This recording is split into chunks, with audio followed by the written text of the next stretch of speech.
Yamakaterera kudai so panguva dzino ndiyo channel yenyu inonzi Kulian TV 1 chivhitivhiti patinokupai nhau maupdates mutakunanzva nezvinhu zvakasiyana siyana zvinenge zvichiitika. Ukaona ndauya kudai so ndinenge ndichitoziva kuti unongori musi wevindication because 2 days ago ndakatoya ndikataura nyaya iyi. Kune vamwe vakazouya nerwesere vakatanga kuti aiwa Kulian unenge unonyebwe nyaya dzekuzanupef dzacho unenge wadzinzwa nani. Ndikati aiwa kana dziri nyaya idzi tinodzifambira ende takachimaster ende akona kana one day rekuti ndomboya panapa ndikanzi ndayebera vanhu ndichitaura nyaya dzechokwadi every day. Iko zvino zvimuri yeZimbabwe nyaya iri panapa yakamira kadai so yatiri kutambira. Vatungwarara vabatwa panonaka, vadzikamiswa, vaiswa paside. Nyaya yekufonerana kwavo kwavanga vachiita iyi ndatiri kuzvitaura nguva zhinji ende tatiri kuzviziva like pana makatarisa pane nyaya yacho ndakatanga kutotaura ndakatoya ndikazvitaura ndikati ndo mamiriro ekunzi aitika. Mukomana akatotanga kusanganiswa nemafone calls. These guys they are now working left right center kunyararidza Tungwarara kumudzikamisa. Inini zvangu ndagara taura kuti nyaya dzekuZANU-PF handipindire but ukaona ndava ndichitaura inini ndo basa rangu rekukudzai nyaya idzodzo chete. Zvamuchazoitawo neinformation iyoyo zvenyu. Tsamba yabva nekuna munyaradzi machacha kucommissariat uko vari kudedzera kuti zvonii temporary suspension of the distribution of the presidential economic empowerment revolving fund. Zvikunzi aiwa tutombomisa presidential what izvozvo.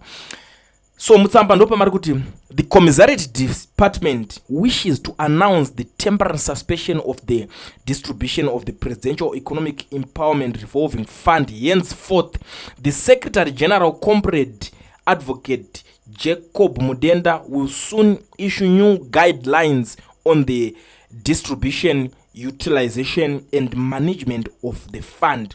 Provinces are advised to comply with this party position pending further instruction. Vatopedza zvavo katsamba kadiki but kanotaura zvakawanda. Muchidimbu tiri kuti chi Tungwarara akangobudikira akangoda kungopikisana nethis order yaiswa anobva atopedzwa political career.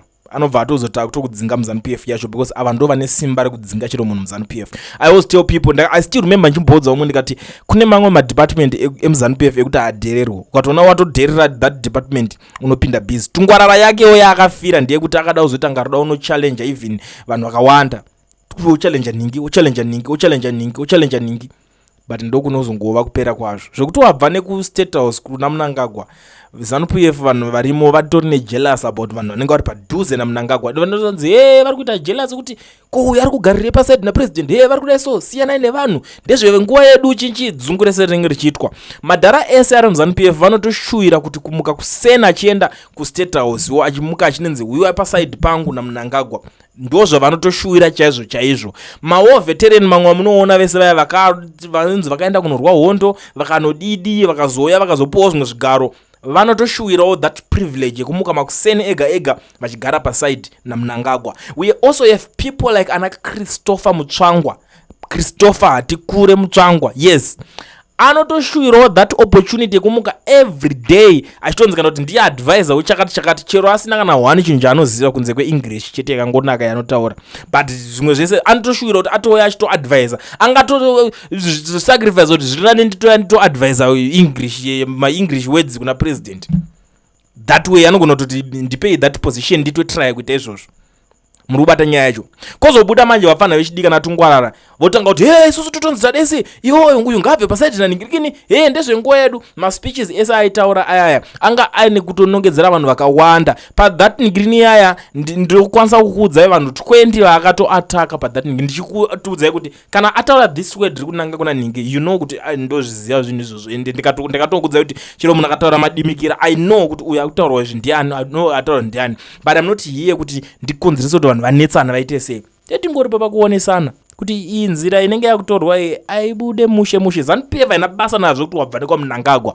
Izvi ndozvo zvinofanira kuzivikanwa nevakomana vese vechidiki vari mupati kuti wazonzwa iso napresident waita sei vanokufaita uri paside napresident kudaro vakakukwadabura. Remember pachavo muZANU-PF maskills avo zvinhu zvavo vakati sei kuna Mugabe akatanga kunzi the president is safe but we are only targeting criminals around him.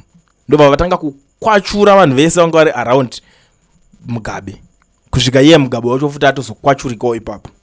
mozotaura zvekuti unenge uchiuya uchiti ndiri kubva kustate house ndikuwirirana napresident. Vana vezimbabwe dambudziko raapo nderekuti ukauya ukafarirana kana kuti ukanzi waita kabusiness deal navo or something zvokuti vanokwanisa kuona kuti okay zvekuita this young man kana kuti ane tuma-connections zvinokwanisa kuendesa nyika mberi, wobva wafunga kuti wakwanisa kana kuti wane simba rekukwanisa kuchallenge vanhu vese vari muZANU-PF, unenge uchizvinyebera.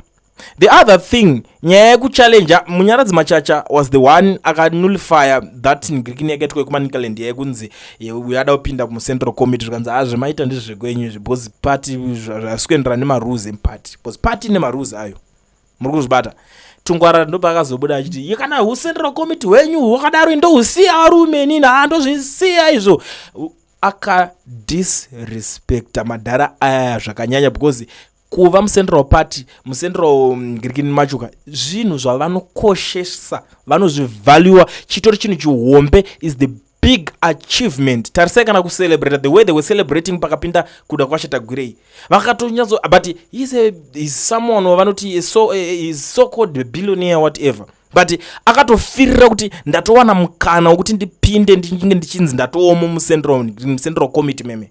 Anditi uyu wozongobuda from nowhere zvake achiti because ari kufunga kuti ari padhuze ari so close naMnangagwa otongoti inini ndinozvirega varume ndinoita sei. muZANU-PF meme mune madhara ekuti vanokwanisa kutanga kuteza order kuti hatichadi kuona uyu munhu paside napresident wacho. Vanozvikwanisa chero uchitodiwa uchinzi uri kunikekina vanoziva ko vanonokugarira, vanotanga kukushanda kungava kuma-business opportunities kwauri kwese vakuchitokumeka sure because reason inonyanya kuita vakomana vechidiki kuenda kunotsvaga matenda machinchini marimwe madhiridhiri wopinzwa muzvinhu wobva watanga kufunga kuti waapadenga because uri kuswera kana kuti uri kuwana nguva yekunyanya uswera una Mnangagwa unogona kungofona direct call uchidairirwa naMnangagwa wofungidzira kuti on top of madhara ese aya emuZANU-PF. Hazvishande zvichidaro. The other thing Tungwarara akachallenge foot not on this one I can't say kuti akapindura but ndichazonyanzo kuidzokera futi akaita kunetsana nemakomana youth league chacho because Tino Machakaire was against vice wake angara against Tungwarara, saka kuroti vakatokrosana maways but akavachallenge hawo pakunoprovoka mudarata Gwirei vanorespect. I saw another young man hanzi the anti-presidential what zvanenge achiita zvezvi akutanga kutukirira vakomana veyouth. But one thing chendakatotaura ndikati this young man doesn't know politics. Hazi kuti politics dzacho dzeZANU dziri kubva nekupi dzichienda nekupi. Vakomana veyouth vayo ukavachallenge uchiita a certain project yako or even an affiliate yori kuita, vane simba rekusvika vachichivharisa chiaffiliate chako kana kukumisa kuti pese paungoungana nevanhu vanogona kusvika vachichivharisa. Mayouth eZANU-PF vanaro that power, vanotongo kutsvagirawo futi nyaya yako inoenderana nezera rako kana kutoti ana Machacha anga kutukana naMachacha inini komuzareti mune vanhu vari kupatukira mupresident vachita sei. ZANU-PF yacho inotoshandawo futi neorder. Yes, Mnangagwa anokontrola masystems ese ari muZANU-PF but masystems acho iwayo manje vanongoteerera Mnangagwa chete zvekuti uri paside naMnangagwa kana kuti ani avarespecte, vanongorespekta Mnangagwa nemukadzi waMnangagwa. Ndosaka muchiona kuti vana vaMnangagwa chacho vanotoshandidzana zvakanaka, havanetsani nevanhu, vanoshandidzana zvakanaka nemadhara ese ari muZANU-PF but havashandise that advantage yekuti inini ndiri mwana waMnangagwa saka ndinogona kungoita zvese vanotoshandidzana nemadhara iwo zvakaita sei zvakanaka. Ndo maningi nacho ende vane good relationship navo, vanenge vachirespectana navo vachitoenda vakadaro. Mune vanhu vakawandisa muZANU-PF kuti takatanga kurova line up so tichikudza kuti kana uchida kugara muthis party usadisrespecte uyu vakawandisa list racho hatingambori but Tungwarara I think uku ndo kuchave kupera kwake because chaakuitika varume aya pavanonogara mupolitburo vane nyaya dzavanotaura, pavanonogara even muCentral Committee macho as long as iasimo vane nyaya dzavanonotaura. Zvinhu zvese zvinoitika zvemupati yavo yeZANU-PF vane matebho avanogara nyaya dzavanenge vachitaura. Vese vamuri kuona vari muZANU-PF vazhinji vanotoshuwira futi kutonginzi ari padhuze naTagwirei. Why? Vanenge vachida zvinhu zvakasiyana-siyana, maconnections, capital, zvese zvakawanda zvinenge zvine cash chaiyo mukuzviona but there is no way pekuti tingazoya toramba tichingokuudza everyday. Ndakaona vanhu vakawanda makatanga kutenga nyaya makutanga kuti isusu tiri kusaidhira Tungwarara because Tungwarara ari kufaita zvimwe zvigaranda. Ndikati nyaya dzemuzanu PF musapindire, but inini nchangokubatsirai nekukuanalyzirai nchikuudzai kusvika panosvika nyaya. Nhasi ndo patiri panapa kuti Tungwarara wabhanwa, warambidzwa. Ameno kuti nyaya iyi munoiona semhuri yeZimbabwe. Regai nditenderowe pasi asi ndisandaenda zvangu. Thank you so much for watching. Ndisandaenda ndoda kungogara ndashandisa mukana kuzivisa maZimbabweans ese vari munyika yeSouth Africa vanodawo kuregisterwa makambani nekuvhurirwa maFNB business account. Even uri outside South Africa zvaakuita mazuva ano zvaanyore. Pane company inonzi Education Research, vabatei taurai navo vanokubatsirai. Nhamba ndakaisa paflyer apo munotaura namukoma Owen, vanokuregistera company chero uri outside. But chinodiwa chini, make sure kuti une entry stamp passport yako unokwanisa kunge uchibatsirikana. But anything to do with company registration in South Africa and opening of FNB business accounts for local and international clients, they provide professional consultant services for registering companies in South Africa and opening FNB business accounts for local and international clients, all from the comfort of your home. FNB business accounts can be used for virtually any transaction: foreign currency deposit, daily business transactions, saving and investment, online banking, EFT, wallet, cash withdrawal at ATMs and POS, receiving salary and property rentals, zvakawanda, international transfers, even kana zvokutoita zveforeign currency zvakawanda zvinokwanisa kuita nazvo. But zvanofanira kungoita batana mukoma Owen.